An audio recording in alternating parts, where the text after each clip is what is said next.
Hello everyone. आज की इस पॉलिटी की क्लास में जो हमारा टॉपिक है वो है लोकतंत्र। लोकतंत्र यानी डेमोक्रेसी।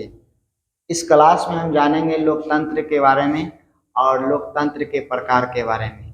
तो चलिए जानते हैं सबसे पहले लोकतंत्र की उत्पत्ति कहाँ से हुई। तो लोकतंत्र की उत्पत्ति यूनान से हुई है। लोकतंत्र यूनानी शब्द डेमोक्रेसिया से बना है। लोकतंत्र जो है यूनानी शब्द डेमोक्रेसिया से बना है। किससे बना है?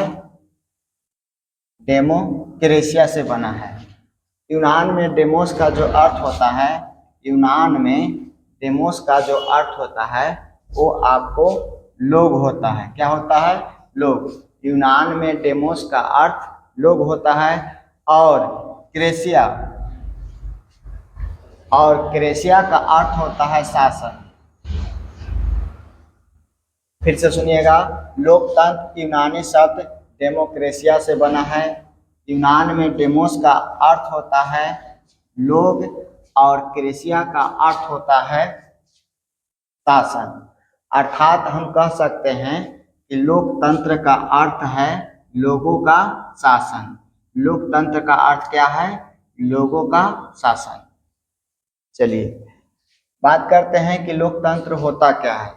तो लोकतंत्र एक ऐसी व्यवस्था है, लोकतंत्र एक ऐसी व्यवस्था है जिसमें किसी भी देश के सरकार का चुनाव जो है जनता करती है। फिर से सुनिएगा, लोकतंत्र एक ऐसी व्यवस्था है जिसमें किसी भी देश के सरकार का चुनाव जनता करती है। अब ये जान लीजिए कि सरकार होता क्या है। तो सरकार वो होता है जो देश को चलाता है, राज्य को चलाता है।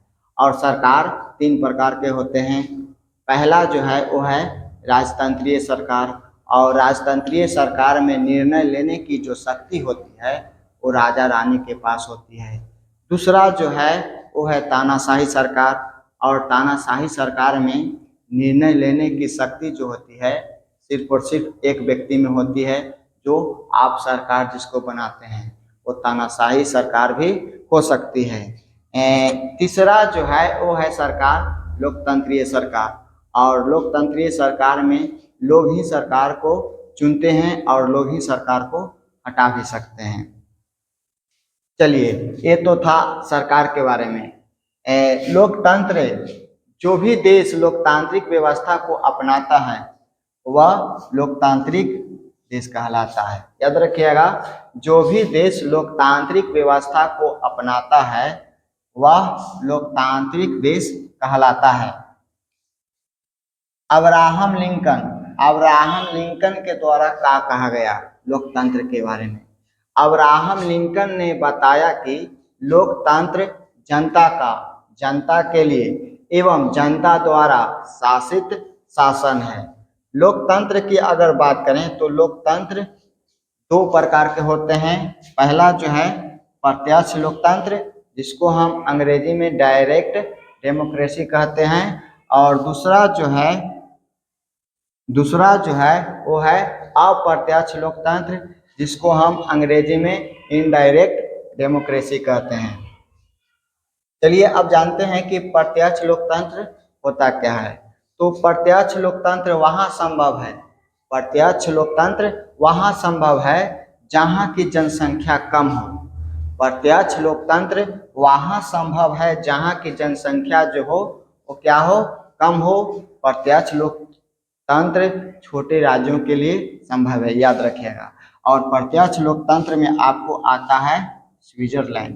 प्रत्यक्ष लोकतंत्र स्विट्जरलैंड को कहा जाता है। प्रत्यक्ष लोकतंत्र जो देश हैं वो हैं स्विट्जरलैंड, याद रखिएगा। प्रत्यक्ष लोकतंत्र में सीधे तौर पर एक जगह इकट्ठे होकर शासन में लोग जो हैं हिस्सेदार बनते हैं। प्रत्यक्ष लोकतंत्र में स्वयं नागरिक ही क्या बनाते हैं?